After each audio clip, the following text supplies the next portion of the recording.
Bahujan Samaj party को छोड़ करके जितनी पार्टियां हैं वो सब के सब कि कोई भाजपा के गोद में बैठा है, कोई कांग्रेस के गोदी में बैठा है, कोई कांग्रेस के इशारा पर चलता है, कोई भाजपा के इशारा पर चलता है। और यही होगा हमारे बहुजन समाज के लोगों के सामने। देख लो कैसे फुट फुट करके रो रहे हैं। अभी नहीं और अभी रोने वाले बहुत सारे नेताओं के अभी कतार में खड़े हैं। रोने वाले यादवों की पार्टी में जब उनकी पार्टी कमजोर थी तो उन लोगों को सहारा लेकर के अपने पार्टियों को मजबूत किया लालू यादव ने। और जब वो मजबूत हो गए ऐसे लोगों को लात मार दिए। किसको? सिचंदर जैसे लोगों को। जी नमस्कार, मैं हरेंद्र बसंत और आप देखना शुरू कर चुके हैं आप सबका सबसे प्यारा चैनल धम्मा भारत टीवी। देखिए, आप सबको पता है कि देश में इस वक्त क्या चल रहा है। दरअसल आपको बता दूं कि जब से chief justice of India Suryakant Tripathi ने बयान दिया कि इस देश के जो बेरोजगार युवा हैं वो कॉकरोच हैं, उसके बाद एक कॉकरोच जनता पार्टी बनाते हैं अमेरिका में रहने वाले अभिजीत दीपके। ये बहुत चर्चा का विषय बना हुआ है। आपको बता दूं कि इसको लेकर के तमाम लोग कई तरह के सवाल उठाने का काम कर रहे हैं। क्या होगा कॉकरोच जनता पार्टी का भविष्य, कितनी होगी सफल, या फिर ये कांग्रेस बीजेपी की सबसे बड़ी चाल में से एक है? ये पहला मुद्दा होगा। दूसरा मुद्दा, अभी चंद्रशेखर आज़ाद रावण के सबसे पुराने साथी विनय रतन सिंह चंद्रशेखर से नाराज़ होकर के लाइव आते हैं और लाइव में कहते हैं कि चंद्रशेखर आज़ाद रावण के आँख में सुअर का बाल है। इसका मुहावरे का अर्थ होता है कि वो आदमी बहुत ही सातिर, स्वार्थी और चालाक किस्म का है। यानी आरोप चंद्रशेखर पे लगाते हैं विनय रतन सिंह। इसके अलावा आपको बताता हूँ कि बिहार से खबर आती है जिसमें शिवचंद्र राम राष्ट्रीय जनता दल के बहुत ही पुराने नेता हैं, उनको आश्वासन दे करके एमएलसी का चुनाव नहीं लड़ाया गया बल्कि दूसरे किसी व्यक्ति को लड़ाया गया। उसको लेकर के वो प्रेस कॉन्फ्रेंस में रोते हुए नज़र आते हैं। यादवों की पार्टी समाजवादी पार्टी के एक नेता थे, आपको पता है कि अवधेश पासी अयोध्या के सांसद, उन्होंने भी रोने का काम किया था मीडिया के प्रेस कॉन्फ्रेंस के दौरान। और ये भी शिवचंद्र राम थे जिन्होंने रोने का काम किया। इन तमाम कई बड़े मुद्दों पर बातचीत करने के लिए हमारे साथ मौजूद हैं मिशन स्टार उज्जवल उजाला जी। स्वागत है। सबसे पहले स्वागत है आपके चैनल को जितने देखने वाले लोग हैं सबको सादर नमो बधाई। जय भीम, जय भारत, जय संविधान। कॉकरोच जनता पार्टी कैसे देखते हैं कॉकरोच जनता पार्टी को? ये सब पार्टियां बन करके आ रही है सिर्फ आरएसएस के बनाए हुए और ऐसे आरएसएस के बनाए हुए पैसे के बदौलत। और ये बहुजन समाज पार्टी को कमज़ोर करने की ये एक साजिश और षड्यंत्र रच करके पार्टियां बनाई जा रही है। क्योंकि इस देश में गरीबों के मसीहा और दलित शोषित पीड़ितों के दुख दर्द को सिर्फ और सिर्फ इस समय बहुजन समाज पार्टी और बहन कुमारी मायावती जी के अलावा और दूसरा कोई नहीं है और हो नहीं सकता है आगे। और ये सारी पार्टियां बहुजन समाज पार्टी को छोड़ करके सारी पार्टियां जो है इस सब दलित, पिछड़े, आदिवासी मूल्यवासियों की दुश्मन साबित होती है और दुश्मन है। कॉकरोच जनता पार्टी के जो संस्थापक हैं अभिजीत दीपके, वो बाबा साहब की बात करते हैं, तस्वीरों में दिखा रहे हैं, गांधी को भी बात कर रहे हैं। तो आपको विश्वास नहीं हो रहा है अभिजीत दीपके पे? वो भी दलित समाज से आते हैं, कह रहे हैं। सिर्फ बहन जी के बाद मैं किसी भी नेताओं पे मैं विश्वास नहीं करता हूँ और किसी पार्टी पे नहीं मैं विश्वास नहीं करता हूँ। और गांधी जी की बात रही तो इस देश में एक तरफ अम्बेडकरवाद और दूसरा तरफ गांधीवाद, यही दो मुद्दा है और दोनों में युद्ध चल रहा है आज तक। और दोनों की बात कर रहे हैं, वो दोनों की बात कर रहे हैं इसलिए कि हमारे बहुजन समाज के लोगों को ठगने के लिए अंबेडकर के एक नाम लेते हैं, लेकिन उनके दिल दिमाग में मनुवाद है और गांधीवाद है। वो सोचते हैं कि आरएसएस के इशारे पे जो भी उनके मिला है, खर्च बर्च पैसा जो भी मिला है, वहीं उनको सिखाते हैं, वहीं बात आकर के समाज में पेश करते हैं। तो उस भर्म में हमारे बहुजन समाज पढ़ने वाले नहीं है। अरे पूरा देश का जितना बेरोजगार युवा है सब कॉकरोच जनता पार्टी को फॉलो कर रहा है। अरे यह सब दिखावा कर रहा है। मेरा भी समाज अब पढ़ लिख गया है और उनको चूना लगाने का अब दम हम लोग को रखते हैं और हो गया है।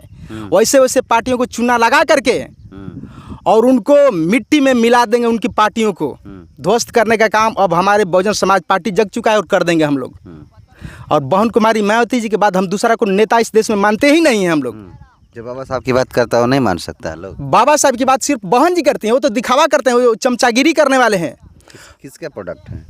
वो आरएसएस के प्रोडक्ट हैं, भाजपा के प्रोडक्ट है। भाजपा के विरोध में उन्होंने ऑनलाइन पार्टी बनाने का काम। भाजपा के विरोध में सिर्फ बहुजन समाज पार्टी है और किसी पार्टी नहीं है। वो भाजपा के इशारे पर चलने वाली पार्टी है। भाजपा ही उन लोगों को बनाया है और भाजपा ही इस देश में उन लोगों को हाईलाइट कर रहा है। दिन रात भाजपा को गुमराह करने वाले, गालियां देने वाले, अगर मेरी बहना उस तरह से कर दे तो भाजपा वाले तुरंत शिकंजा कस देंगे। चलिए, अगला सवाल ये मेरा है कि जो चंद्रशेखर आजाद रावण के पुराने साथी हैं विनय रतन सिंह, अभी वो अलग हैं और कह रहे हैं कि चंद्रशेखर आजाद रावण की आंखों में सुअर का बाल है। इस मुहावरे का अर्थ होता है स्वार्थी किस्म के लोग हैं, छलावा करने वाले लोग हैं, आरोप लगा रहे हैं विनय रतन सिंह। कैसे देख रहे हैं? अब कौन गलत है? गलत तो चंद्रशेखर आजाद रावण है, क्योंकि पहले ये बात किसी को समझ में नहीं आता। अब धीरे धीरे सच्चाइयाँ अब सामने आ रही है, क्योंकि अब समझ में आ गया कि बहुजन समाज पार्टी और बहन जी क्या हैं। और धीरे धीरे सभी लोग, सभी दलों के लोग अब बहुजन समाज पार्टी की तरफ धीरे धीरे टहलते आ रहे हैं। और सच्चाई कभी छुप नहीं सकती है। और वो क्यों रो रहे हैं? और सारे लोग जितने पार्टियों में हैं उनके आने वाली पीढ़ियां इतना रोएगी कि उन लोगों के नाम पे इतना गालियां देगी अपने माता पिता के, जो दूसरे पार्टियों में बहन जी को छोड़ करके दूसरे पार्टी में जो हैं। और ये सच्चाई है। जब सच्चाई पता चला विनय रतन को तो उन्होंने उनको छोड़ करके और अलग हो गए। और सिर्फ उनकी एक ही रास्ता है, वो रास्ता है बहन कुमारी मायावती जी के पार्टी का, बहुजन समाज पार्टी में उनको आने का। भाजपा में जाने की बात कर रहे हैं आप? बस एक ही रास्ते है, एक ही रास्ता रतन के पास। विनय रतन क्या, जितना भी विनय रतन जैसे नेता हैं दूसरे पार्टियां में चमचागिरी करते हैं, बस एक ही रास्ता है और एक ही घर है बहुजन समाज पार्टी। और कोई घर नहीं, कोई घर अपने में रहने नहीं देगा। समय के अनुसार सबको लात मारेगा। कल तक चंद्रशेखर रावण कह रहे थे कि उत्तर प्रदेश में सरकार बने हैं, जैसे कि तमिलनाडु में विजय थालापति ने बनाने का काम किया, वैसे ही उत्तर प्रदेश में चंद्रशेखर आजाद रावण करिश्मा करेंगे, चमत्कार करेंगे।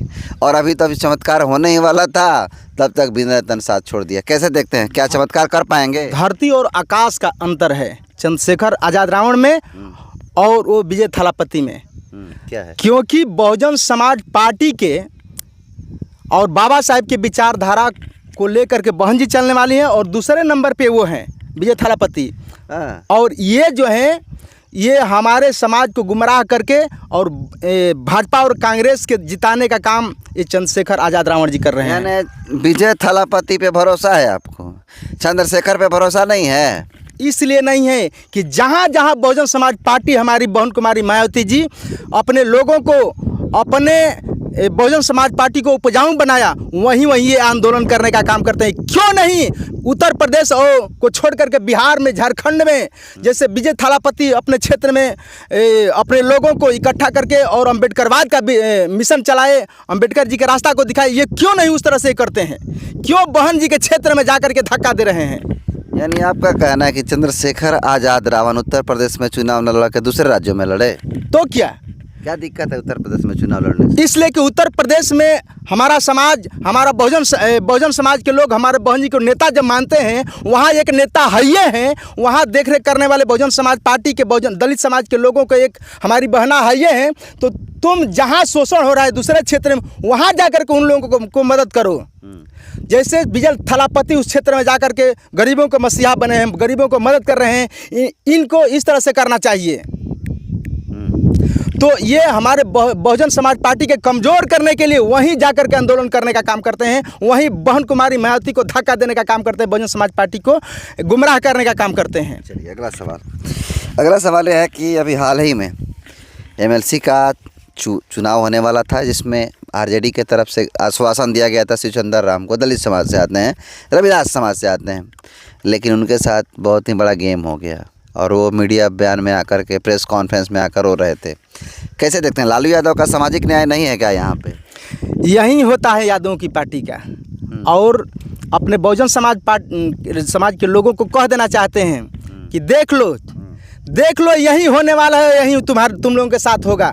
क्योंकि लालू यादव भी या जितने बहुजन समाज पार्टी को छोड़ करके जितनी पार्टियां हैं वो सब के सब कि कोई भाजपा के गोद में बैठा है, कोई कांग्रेस के गोदी में बैठा है, कोई कांग्रेस के इशारा पर चलता है, कोई भाजपा के इशारा पर चलता है।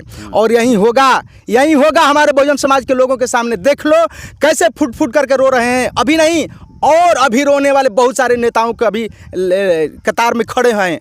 रोने वाले यादवों की पार्टी में। और बहुजन समाज पार्टी में ऐसा कभी नहीं हुआ और नहीं कभी होगा।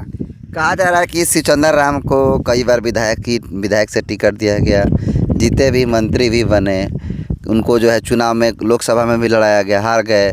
कितना बार उनको मौका दिया जाए, कह रहा है लोग। केवल समय का तकाजा कर रहे हैं। जब उनकी पार्टी कमज़ोर थी तो उन लोगों को सहारा लेकर के अपने पार्टियों को मजबूत किया लालू यादव ने। और जब वो मजबूत हो गए ऐसे लोगों को लात मार दिए। किसको? शिवचंद्र राम जैसे लोगों को? जी। अरे राजद के जो लालू प्रसाद यादव हैं उन्होंने इनको मंत्री पद देने का काम किया था। वही कि जब तक उनकी पार्टी का ग्रोथ नहीं हुआ, हमारे दलित समाज, हमारे बहुजन समाज के लोग उनसे कट करके रहते थे, तो ऐसे ऐसे चेहरा ला करके और हमारे सामने खड़ा कर देते थे। इसलिए हमारा समाज उनको वोट कर देता था। जब उनका काम बन गया तो ऐसे ऐसे लोगों को लात मारने का काम अभी तो शुरुआत हुआ है। अभी तो शुरुआत हुआ है। ऐसे ऐसे नेताओं को इसी तरह से होगा। ऐसे लोगों को कहाँ जाना चाहिए? ऐसे लोगों को हमारे बहन कुमारी मायावती जी के साथ शरण में चला जाना चाहिए और बहुजन समाज पार्टी के साथ में जाकर के जुड़ जाना चाहिए। अभी समय है। तो ये थे मिशन गायक उज्जवल उजाला जी, जिन्होंने कई बड़े मुद्दों पे बात किया। इनकी राय को कैसे देखते हैं, अपना फीडबैक जरूर दीजिए। बहुत बहुत